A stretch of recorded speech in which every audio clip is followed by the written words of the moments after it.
Our next happy holiday story will be Bambi, the Wonderful Winter Tree.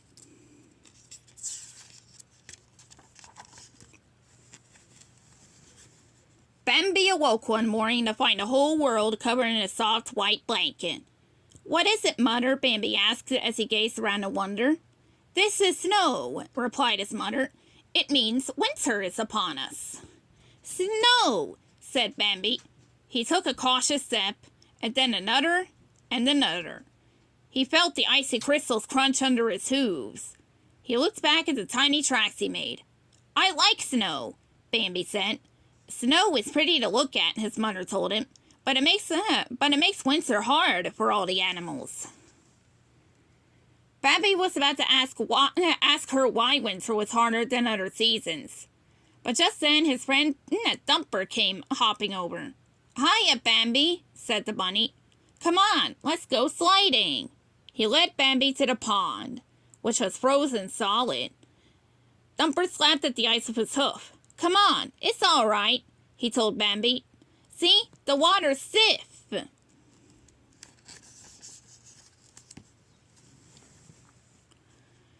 Bambi saw his friend Flower the skunk.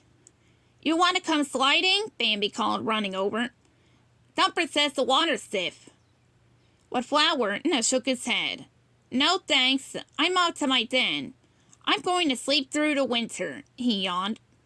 "Goodbye, Bambi," he said. "Bye, Flower," said Bambi. Then he spied another friend, a squirrel scurrying up to an oak tree. "The pond is stiff, squirrel," called Bambi. "Want to come sliding with me?"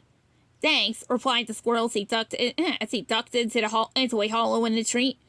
"But I have to store nuts for the long winter." He showed Bambi the pile he had already collected. "No sliding for me today."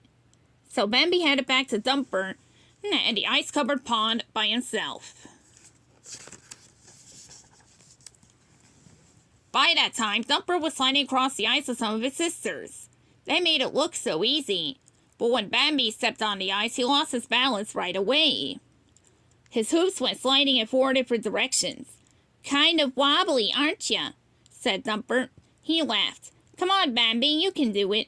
But Bambi wasn't so sure. Sliding across the stiff water wasn't quite as much fun for Deer, it seemed, as it was made for rabbits, and it also made him hungry. He said goodbye to the bunnies and went back to find his mother. "Mother, I'm hungry," Bambi told her. In the spring, summer, and fall, they had been able to find food almost anywhere they looked.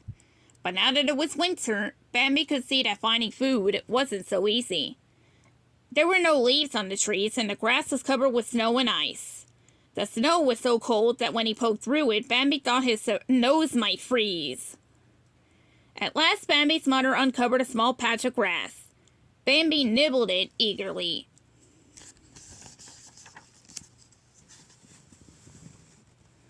Then Bambi curled up with his mother for a nap. The ground was hard and cold, and the wind was chilly. Bambi was grateful to have his mother there to keep him warm. "Is this why the birds fly south and why our friends keep sleep through the winter?" Bambi asked her. His mother nodded and snuggled even closer. "But don't worry, Bambi," she told him. "Winter doesn't last forever." By the end of December, it seemed like there was nothing left in the forest but bitter bark for Bambi to eat. The days grew short and the nights grew long. And throughout them, Bambi's stomach rumbled. And then one day, something truly amazing happened. Dumper was the first to see it. "Hey, Bambi," he hollered, "will you look at that tree?" Bambi followed Dumper's paw. He could not believe his eyes.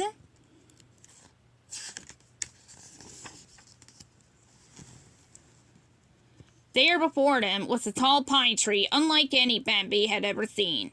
It was straight with strings from bright berries and yummy popcorn. From the end of each branch hung a ripe, juicy apple. But the most wonderful thing to Bambi was the gold star at the very top. "Mother!" exclaimed Bambi. "Look what Dumper found!" Cautiously, his mother drew closer. "It can't be," she whispered. "It seems almost too good to be true." "What is it, Mother?" Bambi asked her. The most beautiful tree in the world, she answered. She smiled down at Bambi.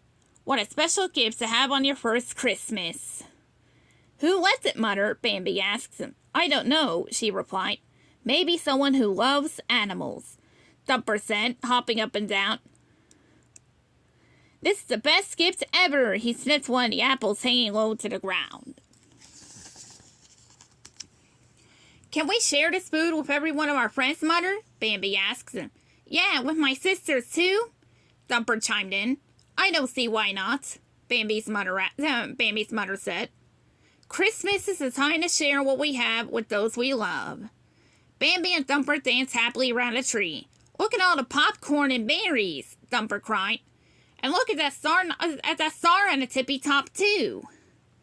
Bambi stopped prancing. He looked up at the golden star at the top of the tree. Then he looked up at the sky above him. The sun was just beginning to go down. He knew that very soon there would be a star twinkling in the sky, just like the one at the top of the tree.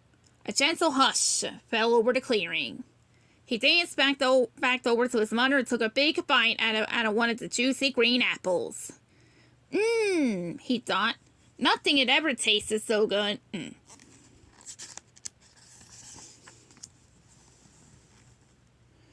Gazing up at the star and at the wonderful winter treat, Bambi could feel a happy warm glow swelling inside him. There was enough food on the tree